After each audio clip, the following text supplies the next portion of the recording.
Veterans Voice is a show that connects veterans and active members of the military to qualified guests who help you find programs and benefits you qualify for and discuss housing, education, career training, and other topical matters. Every show addresses issues that affect your life. Each week, Veterans Voice will begin with a story from one of our veterans about his or her experiences in the military. We want to thank these veterans for sharing these stories with us. Call in and share your experience. And now, a voice from one of our veterans.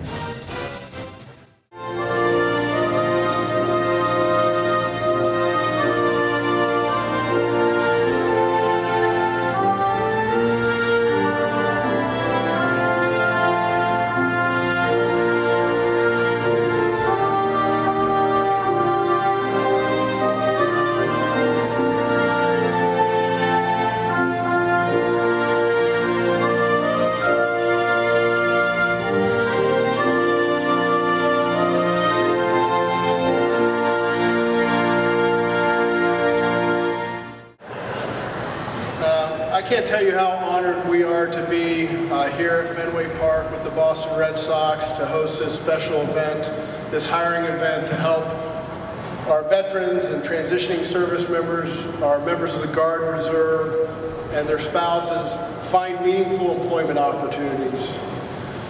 This is the 4th year we've done this event, and I can't tell you that there is no finer partner than the Boston Red Sox to host one of these events. So let's give the Red Sox a special round of applause.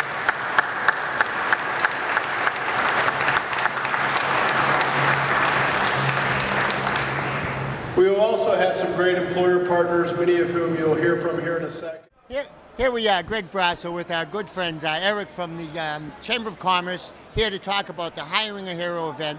And Eric, what a great event we've had today. Yeah, absolutely great event. You know, we have over 80 employers here today. Looks like we got about 300 veterans from here in the Boston area that have shown up looking for some great career opportunities.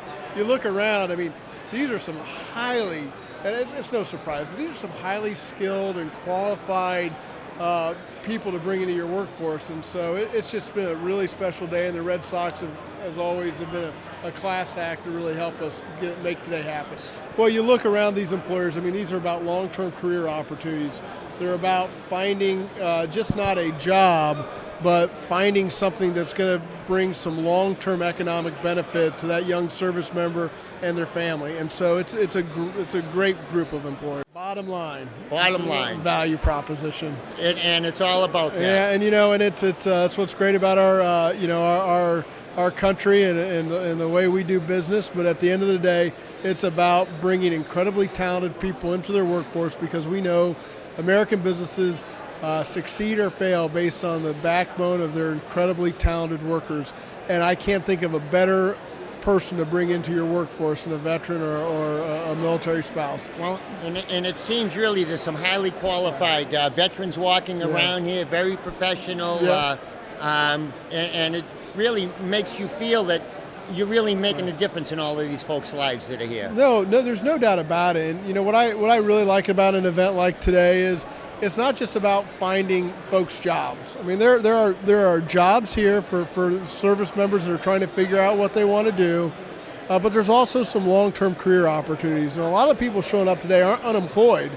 They may be underemployed, or they're just looking for that next great career opportunity, meeting some great companies here in the Boston area, and start the networking process. And that's what today is about. It's about finding people jobs that need jobs, but let's also get some careers for those who want some long-term careers. Eric, thank you so much. Appreciate all your service. I really appreciate do. all Thank your you. help and lending all your support to Veterans Voice Radio. It's my honor. Thank you. Anything we can do to help. You Thank got you it. so much. It's now my pleasure to introduce the Deputy Assistant Secretary for the Department of Labor, Terry Gerton. I have to tell you, it's a great time to be a veteran job seeker. Our veterans unemployment rate right now is at the lowest it's been in 8 years. Greg Brasso, your host of Veterans Voice Radio, here at Fenway Park with Assistant Secretary of the U.S. Department of Labor, Terry Gerton. Terry, thanks so much for coming down today and joining us at this great event. Greg, thanks so much for having me here today. I mean, this is a wonderful opportunity, and thanks for engaging your listeners on behalf of Veterans Employment. I was so impressed. I mean, over 400 registered job seekers, that's amazing, and 80 plus employers all committed to hiring veterans. You don't get a more efficient way of matching job seekers and employers than one of these Hiring Our Heroes events. For companies to participate, they have to have jobs that they're willing to hire for on the spot. They have to be willing to interview on the spot. And for registered job seekers, if they registered in advance, the employers got to screen their resumes, so they knew who they were looking for. And in practice, most of these events have about 10% on-the-spot hiring opportunities, so that's pretty impressive. Most of these employers now are experienced with Hiring Our Heroes, and they believe that hiring veterans is not just a duty, but it's good business sense. Veterans come with all the soft skills, people skills, leadership skills. They know how to come to work on time. They know how to get a job done when it's supposed to be done. And so companies have come around to understanding that those are the kind of things they can't train.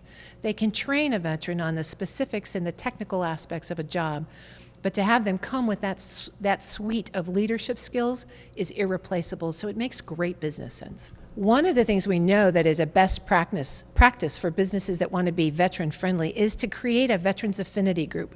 Sometimes it happens sort of organically, but often it can happen with corporate leadership. And as veterans get to know other veterans in the business, they develop mentorship opportunities and they help the new veterans adapt to the corporate culture and really improve retention. You know, the Veteran Information Network doesn't stop when folks take off their uniform. So within the veteran community, those employers who are veteran friendly are well known and their reputation precedes them. And so veterans are always looking to go not only to a place that's going to challenge them with a great career opportunity, but they want to go someplace where they're going to be valued.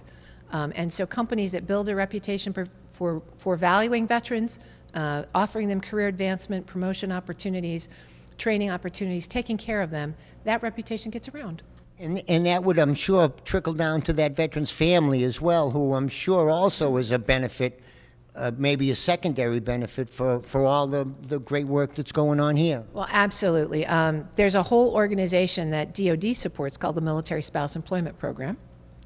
So I think they have nearly 300 companies who are committed to hiring military spouses while their service member spouse is still on active duty. But even once they leave active duty, then the military spouse has an opportunity to get in with those companies who begin to understand the value that a military family can bring.